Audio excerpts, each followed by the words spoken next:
Woo-ha! We got them all in check. Yes, sir. Your boy Step Back Mikey up in the building late at night, 5 o'clock. Yes, sir. In the morning.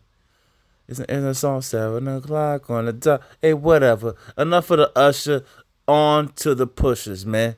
Yeah, the pushers of the game, the pushers of the trades, the pushers of the freaking lineups. What about the pusher of all pushers, Mr. LeBron James? Yes, sir.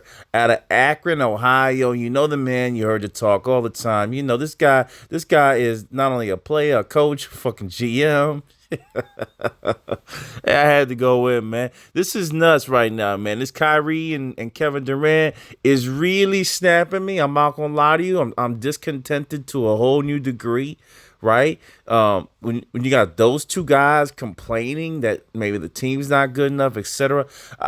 I kind of looked at the roster and I said, "Oh, Kevin Durant, I get you. You're right, but it doesn't make it right to make that move. No, it doesn't. I mean, no one's gonna respect any of these guys in the league, and it's kind of a shame, right? He said, hey, the argument from those guys, because I know those type of people. I'm able to read people pretty well.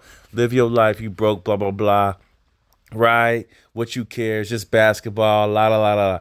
That's what's gonna happen, right? But the principles behind the influence, the kids, the youth is probably why where we're at right now.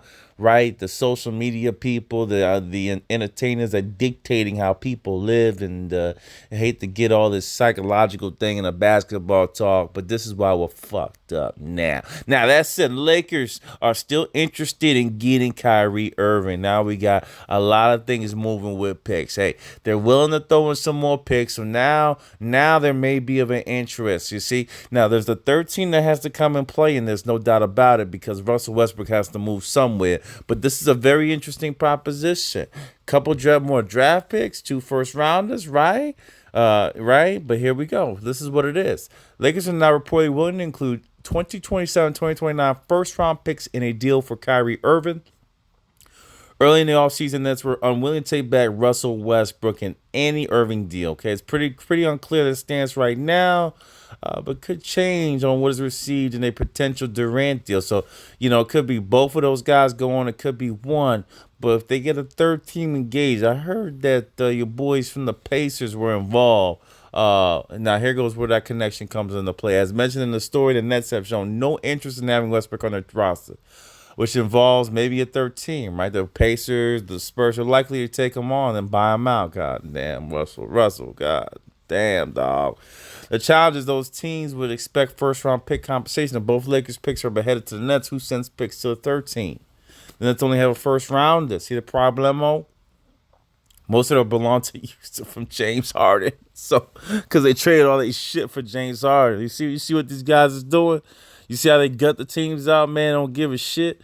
But why would they give a pick unless there is much more than Westbrook coming back to them? Okay, with other players like Joe Harris possibly part of trade. All right, the Nets have wanted to take care of any Kevin Durant trade before making an Irving trade, but Durant trade talks are stalled right now, except for Philly. I just did the video on that.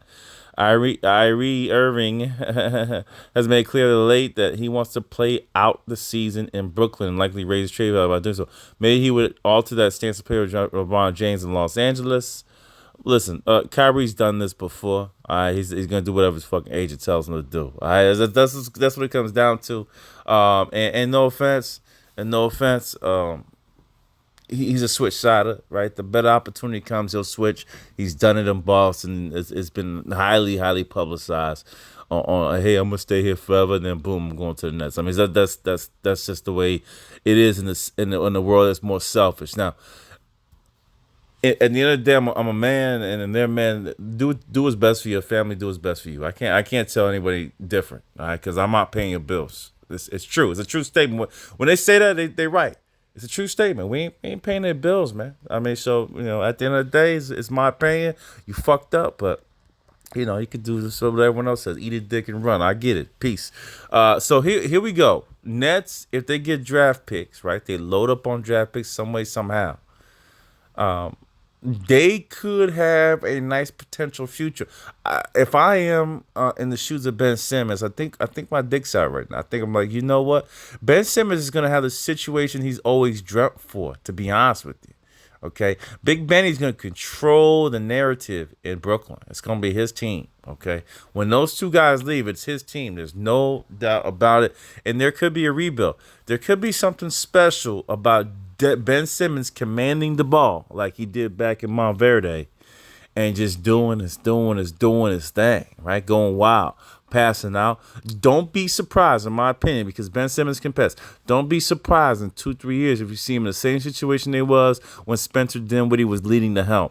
I believe in Ben Simmons' passing ability. I believe he's that great of a offensive genius from a getting other players involved perspective that he could be a triple double kind of guy. 14 points because he can't score, right? 14 points, 10 rebounds, maybe 10 assists. You can see that from Ben Simmons. You can see him as a taller Russell Westbrook with even less shooting capability, unless he actually wants to try to shoot it, take a risk, right? There's no reason why he shouldn't take a risk. So very interesting situation. I'm excited. I'm excited for what. By the way, shout out to LeBron James, man, because I'm just looking at this shit, right? I'm around the same age as LeBron. The guy's athleticism at his age is stupid. All right, look at the other guys who is younger than him, who are struggling. Let's go into it. Look at Dragic. Dragic ain't the same the way he was. Look at your boy LaMarcus Aldridge, 37 years old, can't even fucking run up the court. Whew. I mean, you gotta respect him, man. The guy is pretty silly at his age, and shout outs to him. I hate on him all the time, but that him being in shape, by far probably the most prepared, in shape, healthy superstars we've ever had in the NBA. Your boy stepping in with some news. Yeah, Kyrie to the Lake Show, man. Hey, be interesting. See who they move, right? Kyrie and Davis and LeBron. Interesting. Is it enough in the West? I don't think so. I think the Warriors still take them out. Your boy stepping off. I'm gone. Peace.